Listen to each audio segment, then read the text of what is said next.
Pol Anton Carlyan menyatakan siap dicopot jika dinilai bersalah dalam kasus penindakan keributan antara massa FPI dengan Ormas GMBI pada pemeriksaan Rizik Syihab di Polda Jabar beberapa waktu lalu. Pasca keributan di kawasan Jalan Soekarno-Hatta dan sejumlah penyerangan di beberapa kota di Jawa Barat antara FPI dan GMBI, muncul petisi untuk mencopot Kapolda Jawa Barat, Irjen Pol Anton Carlyan. Warga merasa Kapolda perlu dicopot dari jabatannya karena dinilai berat sebelah dan tidak objektif. Terlebih setelah mengetahui Kapolda Jabar merupakan pembina harian dari GMBI. Mendengar hal tersebut, Irjen Pol Anton Carlyan mengaku siap jika dirinya harus dicopot dari jabatannya karena kasus tersebut.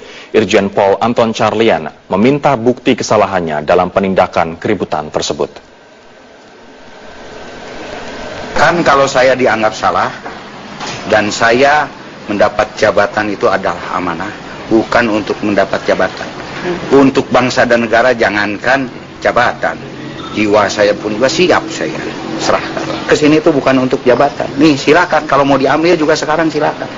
Tapi tunjukkan bahwa saya salah. Tapi selama saya benar, saya akan maju terus. Ya.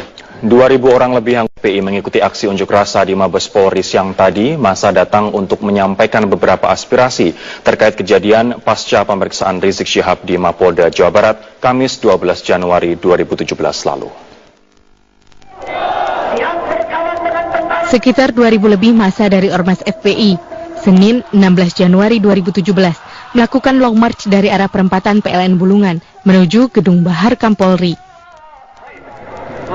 Aksi unjuk rasa yang dipimpin Imam Besar FPI, Rizik Syihab itu mendapat pengawalan dari aparat TNI dan Polri. Setibanya di Mabes Polri, 18 orang perwakilan ketua dan sesepuh FPI menyampaikan beberapa hal yang menjadi aspirasi melalui Kepala Biro Penerangan Masyarakat Mabes Polri, Brigjen Pol Rikwanto. Di antaranya permintaan adanya langkah investigasi oleh Kapolri terhadap kinerja dari Kapolda Jawa Barat sewaktu penanganan kejadian pasca pemeriksaan Rizik Syihab di Polda Jawa Barat. Mereka minta agar Pak Kapolri menginvestigasi apa yang menjadi kinerja Kapolda Jabar ya, sewaktu penanganan permasalahan pasca pemeriksaan Habib Rizik. Yang kedua, diminta jangan diskriminasi dalam penanganan kasus-kasus.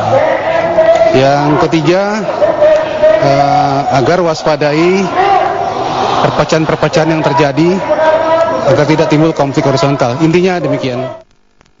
Kamis 12 Januari 2017, insiden keributan antara GMBI dan FPI terjadi di kawasan Jalan Soekarno-Hatta, Bandung, tak jauh dari Mapolda Jawa Barat usai Rizik Syihab menjalani pemeriksaan. Tak jelas apa yang menyulut bentrokan kedua kubu. Untuk mengendalikan massa, petugas dari Polda Jawa Barat mendorong ormas menjauh dari Mapolda. Pasca kejadian tersebut, sejumlah keributan antara Ormas FPI dan LSM GMBI terjadi di beberapa kota di Jawa Barat. Salah satunya terjadi di Kampung Tegalwaru, Kecamatan Ciampea, Kabupaten Bogor, Jumat 13 Januari 2017 dini hari. Terjadi insiden pengerusakan disertai pembakaran kantor sekretariatan LSM GMBI. Atas kejadian tersebut, Polda Jawa Barat menangkap 20 orang yang diduga terkait di sejumlah tempat. Tim Liputan Metro TV. Mereka yakni untuk menuntut pencopotan Kapolda Jawa Barat terkait dengan bentrok antar ormas yang terjadi di Bandung pada pekan lalu. Rekan Egit Hapsari akan melaporkan informasi selengkapnya dari Mabes Polri Jakarta. Egit, bagaimana jalannya aksi massa di sana? Lutfi, baru saja masa dari demonstran Front Pembela Islam tiba di Jalan Trunojoyo. Mereka saat ini masih melakukan long march atau berjalan kaki. Sebenarnya dari titik kumpul mereka tadi di Masjid Al-Azhar yang jaraknya 1 km dari Mabes Polri. Dan saat ini mereka sudah tiba, namun gelombang massa atau gelombang demonstran ini masih terus berdatangan. Mereka berjalan dari arah Al-Azhar atau dari arah gedung Barreskrim Lama menuju ke depan gedung Baharkam atau gedung Museum Polri, karena memang nantinya aksi demonstrasi ini akan dipusatkan di satu titik, yakni di depan Museum Polri atau di depan Baharkam Polri. Mereka ini terus berjalan kaki menuju sana sambil berorasi.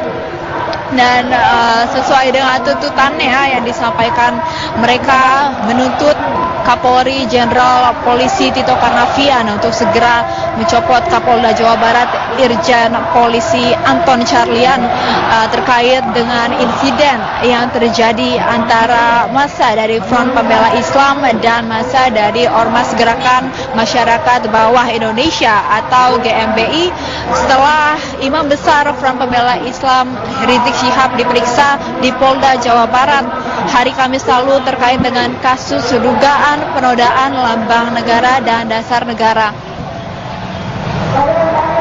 Saat ini para demonstran masih terus berjalan menuju ke Gedung Baharkam sambil berorasi dan sesuai tuntutannya mereka memang meminta Kapolri mencopot Kapolda Jawa Barat. Namun pada saat ini Kapolri Jenderal Polisi Tito Karnavian memang masih memiliki agenda lain tepatnya di Mabes TNI Cilangkap, sehingga nanti perwakilan dari demonstran ini akan diterima oleh petinggi Mabes Polri yang lain. Dalam hal ini adalah Karopenmas Polri Brigjen Polisi Rikwanto dan Kabid Humas Polda Metro Jaya Kombes Polisi Argo Yuwono.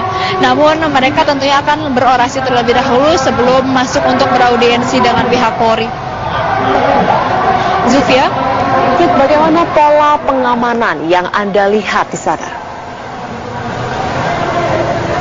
Dapat kami informasikan, aksi unjuk rasa yang berlangsung siang ini akan berlangsung sejak di gedung Barreskrim Polri yang lama hingga ke depan Baharkam dan juga Museum Polri yang ini artinya di persimpangan Aditya Warman, sehingga pada saat aksi unjuk rasa ini berlangsung ada sejumlah ruas jalan yang ditutup, Zulfia, mulai dari depan gedung Barreskrim lama atau di depan lapangan Bayangkara hingga ke persimpangan Jalan Aditya Warman. Sedangkan bagi kendaraan yang melaju dari arah Bulungan yang ingin menuju ke Trunojoyo ini dialihkan menuju ke Terminal Blok M, sedangkan sebaliknya dari arah Sisingamangaraja menuju Trunojoyo dialihkan ke arah kanan, yakni ke Bulungan.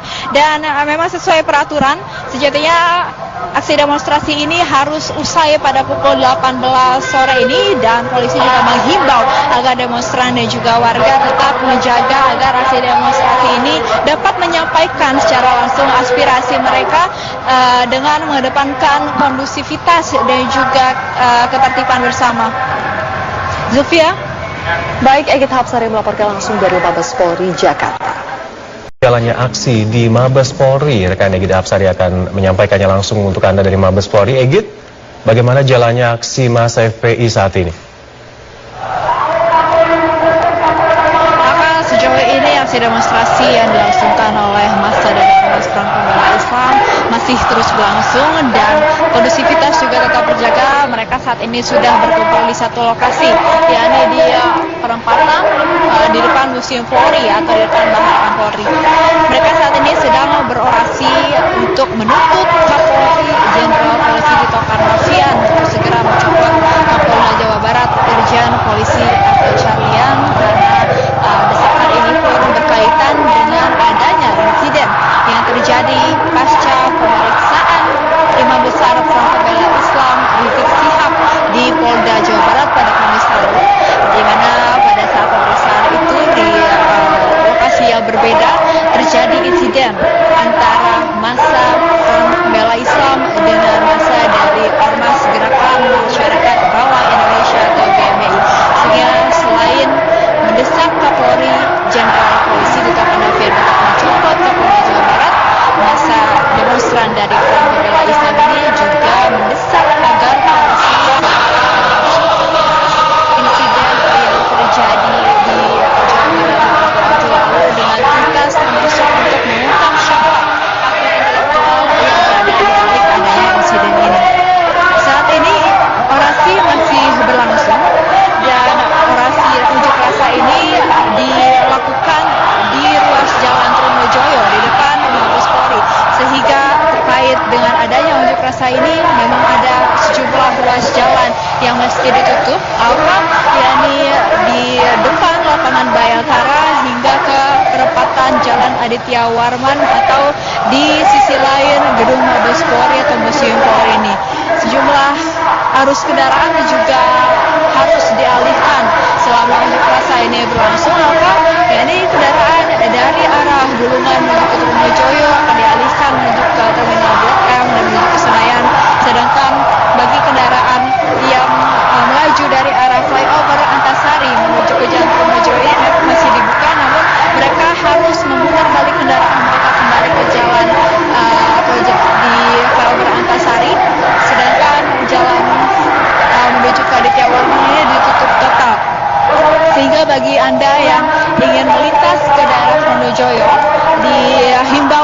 menghindari daerah ini karena aksi demonstrasi ini memakan sejumlah ruas jalan dan diperkirakan akan berlangsung hingga sore nanti.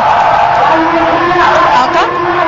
Mungkin dari banyaknya massa di sana, apakah Anda memantau ada massa lain selain dari massa FPI dalam aksi ini?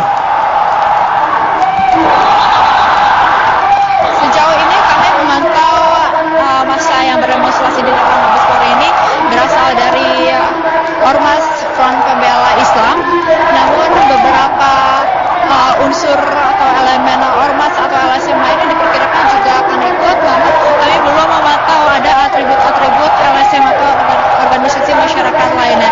Namun mereka ini kompak membawa sejumlah banner, sejumlah poster dan juga spanduk yang menyuarakan desakan mereka agar Kapolri Jenderal Polisi Tito Karnavian ini segera mencopot Kapolda Jawa Barat, Irjen Polisi Anton Carlyan.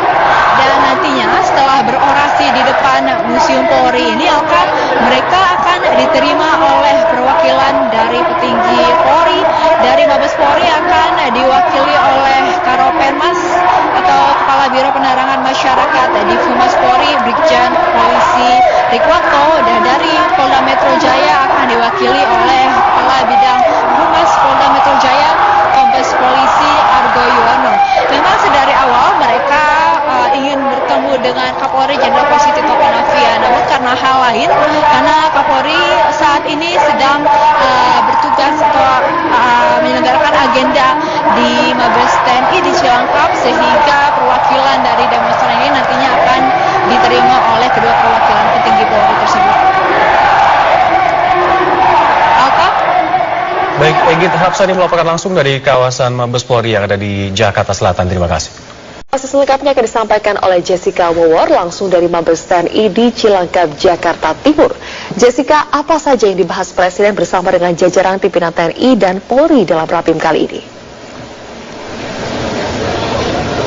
Rapim TNI yang digelar di Mabes Cilangkap atau Mabes TNI di Cilangkap diagendakan dengan adanya pembukaan, yaitu arahan dari Presiden Joko Widodo sejumlah hal atau fokus dalam agenda Rapim kali ini, yaitu terkait dengan bagaimana sinergitas dan juga kinerja TNI selama tahun 2017. Namun tadi pada saat Presiden Joko Widodo memberikan arahan di hadapan para perwira tinggi TNI dan juga Polri, arahan tersebut berlangsung tertutup. Setidaknya sebelum Presiden Joko Widodo memulai arahan, ada sedikit di bagian pengantar Presiden Jokowi sempat menyinggung bagaimana TNI harus menyikapi tantangan global baik dari ekonomi dan juga melihat bagaimana tantangan ke depan selama tahun 2017.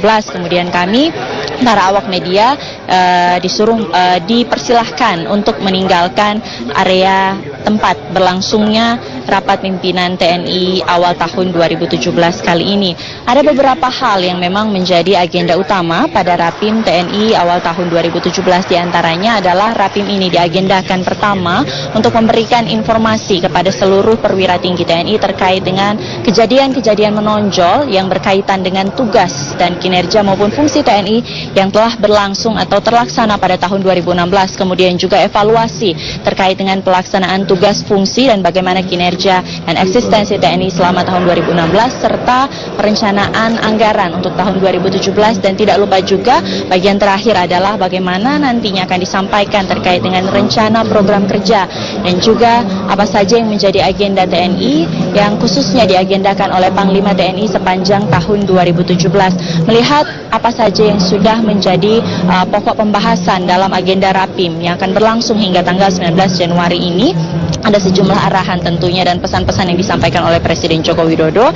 Namun pesan-pesan tersebut disampaikan secara khusus kepada para perwira tinggi TNI, dan Presiden Joko Widodo tadi pada saat jumpa pers dengan para rekan media enggan untuk memberikan detail apa saja sebenarnya concern atau fokus utama dari Presiden Joko Widodo selama tahun 2017 dan arahan secara khusus yang akan disampaikan kepada para perwira TNI. Namun menarik Zilvia melihat agenda rapat pimpinan yang berlangsung pada hari ini tidak hanya agenda rutin atau pengarahan yang diberikan oleh Presiden Joko Widodo, ini juga merupakan sebuah agenda yang selalu dilaksanakan setiap tahun. Namun Presiden Joko Widodo juga tadi melihat atau meninjau pameran-pameran alutsista yang diadakan di Mabes TNI yang ada di Cilangkap ini. Tadi juga melihat agenda Rapim TNI pada hari ini, Presiden Joko Widodo didampingi oleh Kapolri Jenderal Tito Karnavian bersama dengan jajaran Menteri Kabinet Kerja. Setelah Presiden Joko Widodo memberikan arahan secara langsung kepada para perwira tinggi TNI, nantinya diagendakan agenda Rapim TNI akan terus berlanjut hingga tanggal 19 Januari nanti, dan tidak hanya Presiden Joko Widodo yang memberikan arahan kepada para perwira tinggi TNI ini, namun diagendakan satu persatu Menteri dari Kabinet Kerja akan memberikan arahan kepada para perwira tinggi TNI. Zilvia. Bahas dalam Rapim TNI kali ini, namun adakah tema khusus atau fokus dari pembahasan Rapim TNI kali ini? Ya, fokus dari TNI atau fokus dari Rapim TNI kali ini adalah bersama dengan rakyat. TNI kuat, hebat, profesional, dan melaksanakan tugas-tugas pokok. Kami mencoba mencari tahu tadi apa sebenarnya yang menjadi sasaran, fokus, dan juga poin penting dalam pembahasan atau agenda rapat pimpinan kali ini, atau apa sebenarnya yang menjadi pesan penting dari Presiden Joko Widodo.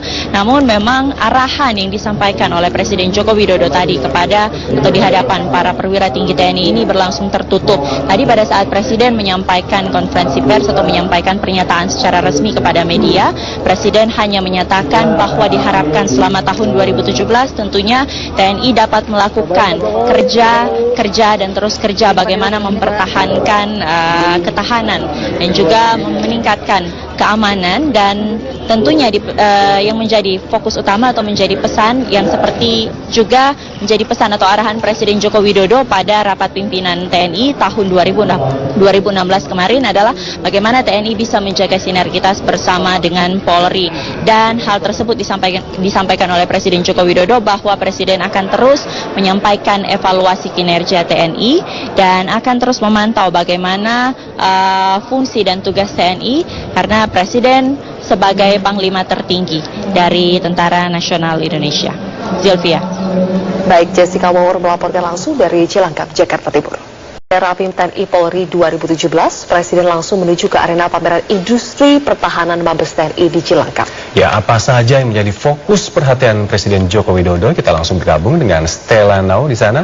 Stella, bisa Anda paparkan apa saja yang disampaikan oleh Presiden Joko Widodo dalam pameran pertahanan tadi? Ya, tadi setelah Presiden Joko Widodo memimpin rapat pimpinan TNI Polri, Presiden langsung menuju ke ruang pameran di Mabes TNI, tepatnya di depan Aula Gatot Subroto. Di situ Presiden menyampaikan dengan perasaan yang cukup bangga, ya, senang karena anak bangsa akhirnya bisa memproduksi sendiri alat pertahanannya. Memang ini bukan yang pertama, tapi ini menjadi sederetan alat pertahanan yang sudah diproduksi oleh PT Pindad, dan jenis yang dikeluarkan kali ini adalah Anoa 2 tipe 6x6 amfibi. Dan Presiden tadi menyatakan bahwa untuk mengembangkan industri pertahanan ini sebenarnya tidak hanya berbicara mengenai jumlah, tetapi juga kualitas. Bagaimana kualitas ini tidak hanya juga berbicara tentang kualitas barang, tapi juga kualitas harga. Jadi ketika kita membuat berbagai macam persenjataan ataupun alat-alat tempur pertahanan yang ada di negara ini, jangan sampai barang-barang ini atau alat-alat ini hanya menjadi konsumsi di dalam negeri, atau jangan sampai hanya disalurkan kepada TNI ataupun Polri, tetapi juga bisa diekspor ke negara-negara lain. Nah, tadi kami juga menanyakan kepada Presiden Joko Widodo, apa sih prospeknya ke depan, bagaimana Presiden melihat masa depan industri pertahanan ini. Dan tadi Presiden menekankan lagi-lagi bahwa jika kita bisa menang pada harga, jika kita bisa menjual dengan harga yang baik, dengan harga yang bagus ke negara-negara lain, misalnya saja seperti tadi kami sempat menanyakan kepada Direktur Utama PT Pindad, Abraham Mose, kemana saja sih sebenarnya negara-negara yang sudah diekspor beberapa alat-alat pertahanan kita. Salah satunya tadi Abraham menyebutkan wilayah Timur Tengah dan juga wilayah-wilayah lain di Asia Timur. Nah, ini menjadi negara-negara yang akan menjadi tujuan pertama persenjataan atau alat-alat pertahanan negara kita. Ketika digabungkan, kita sambungkan dengan pernyataan Presiden tadi, ketika industri pertahanan atau PT, hal ini akan terdengar oleh negara-negara lainnya. Dan juga kelebihan dari industri pertahanan PT Pindad ini sendiri, dan khususnya Anoa 66 ini, amfibi ini, tidak hanya di darat maupun di air, tapi juga bisa dimodifikasi sesuai dengan kondisi dari sebuah negara ataupun kondisi sebuah wilayah bangsa. Misalnya saja ketika berada atau difungsikan di Indonesia, belum tentu bisa digunakan dengan kondisi yang sama ketika dipakai misalnya di Timur Tengah ataupun di Asia Timur seperti negara-negara Jepang ataupun Cina. Ini yang kemudian ke depan akan diupayakan terus oleh pemerintah dan juga dalam hal ini BUMN PT Pindad, bagaimana nantinya Anoa 66 amfibi ini bisa digunakan di berbagai negara dan menjadi salah satu poros penghasilan negara kita di industri pertahanan. Aki. Baik, Stella Nau melaporkan langsung dari kawasan Cilangkap, Jakarta. Terima kasih.